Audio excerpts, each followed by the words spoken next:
अखिल भूमंडलीय सर्वशिरोमणि मुनि समाज के संस्थापक आदि मुनीश्वर योगेश्वर सद्गुरुदेव शिव मुनि महाराज की जय।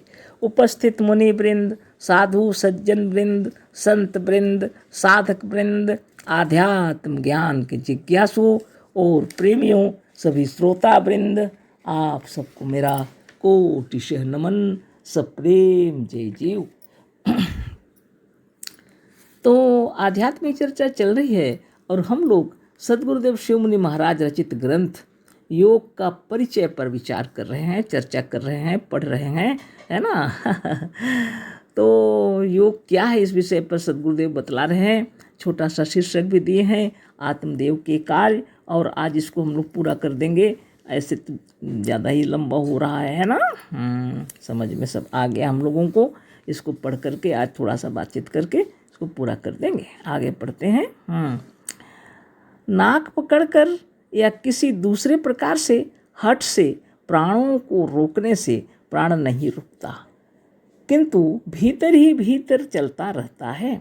प्राणों में गति होने का कारण यदि शरीर के भीतर कार्बन डाइऑक्साइड न उत्पन्न हो तो यह आप से आप रुक जाता है, क्योंकि कोई व्यर्थ का काम नहीं करता। तो इतने बड़े सचेतन आत्मदेव व्यर्थ का काम क्यों करेंगे। सद्गुरुदेव शिव मुनि महाराज की जय। वो बहुत सुंदर से हम लोगों को समझाए कि प्राणों को जबरदस्त रोकना ठीक बात नहीं है, हट से रोकना ठीक बात नहीं है। अगर कार्बन डाइऑक्साइड गैस उत्पन्न ही नहीं होंगे तो प्राण की गति चलेगी नहीं, स्थिर हो जाएगी, है ना। तो ऐसी व्यवस्था सद्गुरु बतलाए हैं, ध्यान से ही संभव है ना। मन जब स्थिर हो जाएगा तो कार्य चलेगा नहीं। कार्य करते हैं हमारे भीतर यदि कोई, तो वो है मन, है ना।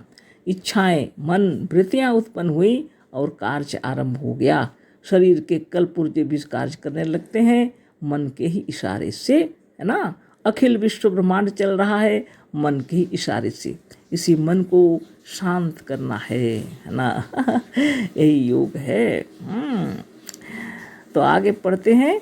यदि लोग इस अत्यंत सत्य या तथ्य को समझ लेते कि मन को या उसकी वृत्तियों को वृत्त तथा परिधि में चक्कर खाना छुड़ाकर केंद्र में आकर, अपने आप में आकर, अपने स्वरूप में आकर स्थिर हो जाना या स्वरूपस्थ हो जाना योग है, तो कभी यह सब गलतियाँ और भूलें ना होती और योग के नाम से अनेक अस्वाभाविक साधनों को लोग ना अपनाते।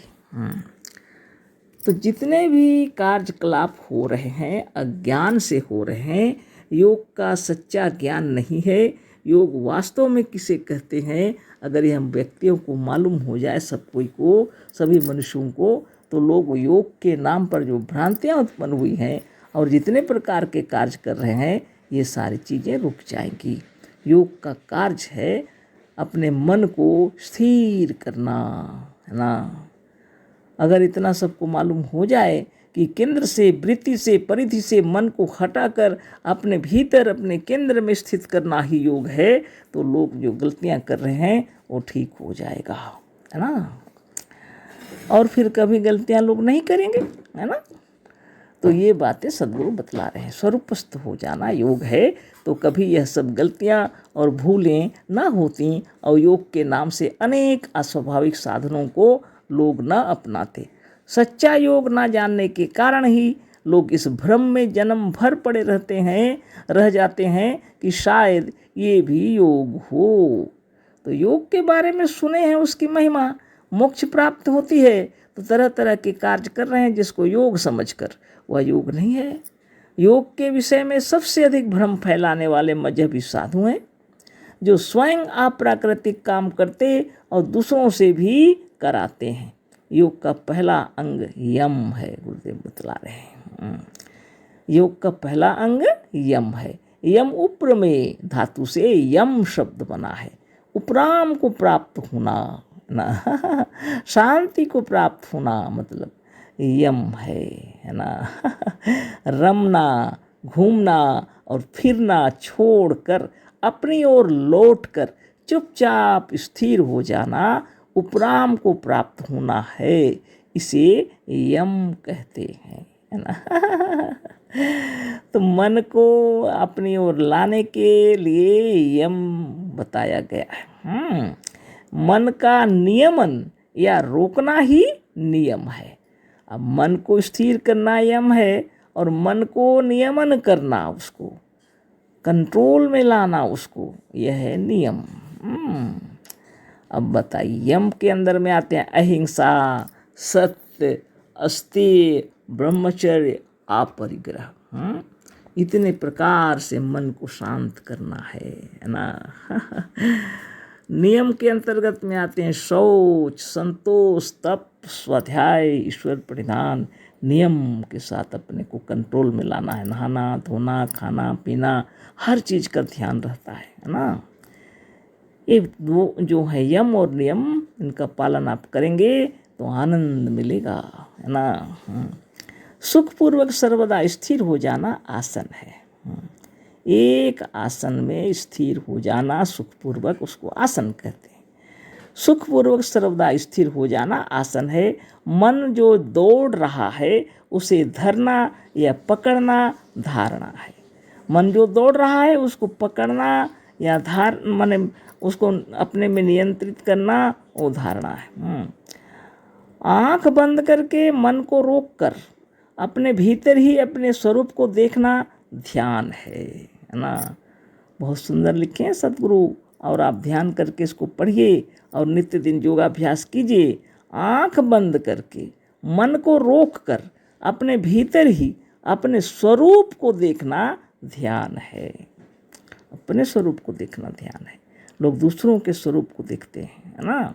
जिस अवस्था में मन सर्वथा रुक कर अपने स्वरूप में इस दृढ़ता के साथ रुक जाता है और अपने स्वरूप के सिवा किसी का भान नहीं होता है, उसे समाधि कहते हैं।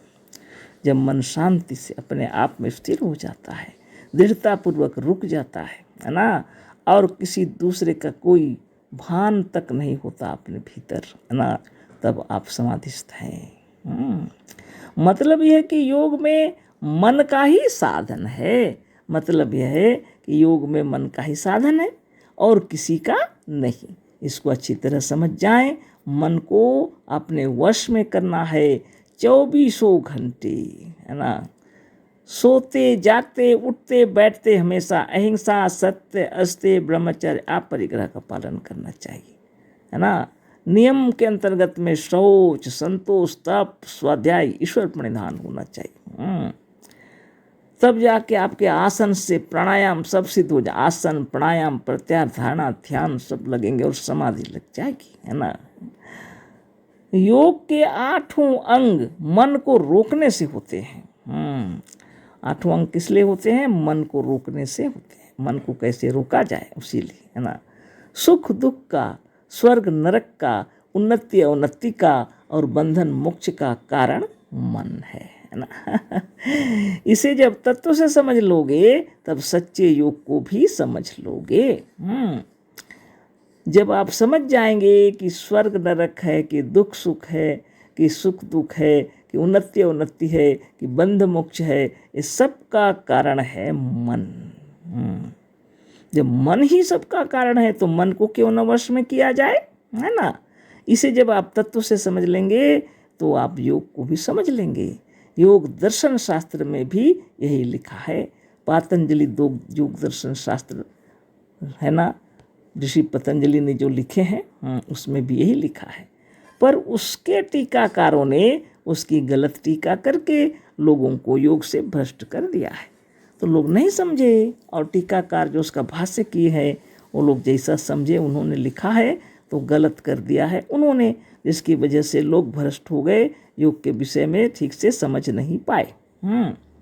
सद्गुरुदेव लिखते हैं, इसलिए हमने स्वयं योग दर्शन शास्त्र का टीका की है। इसलिए सद्गुरुदेव स्वयं योग दर्शन शास्त्र की टीका किए हैं, है ना। योग दर्शन शास्त्र जो है 4 भाग में है ना। साधन पाद है एक ठो, है ना, और फिर समाधि पाद, कैवल्य पाद, विभूति पाद। और सद्गुरुदेव साधन पाद और समाधि पाद 2 ठो का अपना भाष्य किए हैं। ये दो अगर समझ में ठीक से आ गया ना तो फिर कैवल्य और विभूतिपाद अच्छी तरह समझ में आ जाएगा। इसलिए सद्गुरुदेव जो टीका किए हैं योग दर्शन शास्त्र का मुनीश्वर भाष्य के साथ प्रथम भाग और द्वितीय भाग है, पढ़ लीजिएगा अवश्य। इसे पढ़कर लोग खूब समझ जाएंगे कि सच्चा योग क्या है, और दूसरे लोग पक्षपात के साथ मजहबी भावनाओं को लेकर मजहबी टीका करके योग के वास्तविक सिद्धांत से बहुत दूर चले गए हैं, है ना।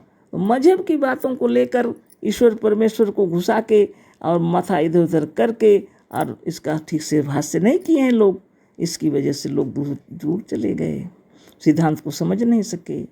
योग विषय को अच्छी तरह से समझने के लिए हमारी टीका या भाष्य के साथ पतंजलि मुनिकृत योग दर्शन शास्त्र को पढ़ लेना आवश्यक है ना। सद्गुरुदेव जो बतला रहे हैं आप रोज नित्य पढ़ा कीजिए, समय समय पर जैसा जैसा फुर्सत मिले थोड़ा थोड़ा पढ़ा कीजिए, सद्गुरु के ग्रंथों का अध्ययन कीजिए, है ना। तो और साधन कीजिए, आपका सच्चा ज्ञान हो जाएगा। योग वास्तव में क्या है आप दृढ़ता पूर्वक समझ जाएंगे कि आपके सिवा और संसार में कोई ऐसा नहीं है जो आपका कल्याण करे। तो मन को अपने वश में करना चाहिए, है ना। तो ये पाठ हम लोग का पूरा हो गया, अध्याय 1, है ना, योग क्या है। तो आगे हम लोग कल पढ़ेंगे योग का साधन, है ना, कल पढ़ेंगे उस पर अध्याय 2, है ना। अशेष धन्यवाद, कोटिशः नमन, सप्रेम जय जीव, सद्गुरुदेव शिव मुनि महाराज की जय।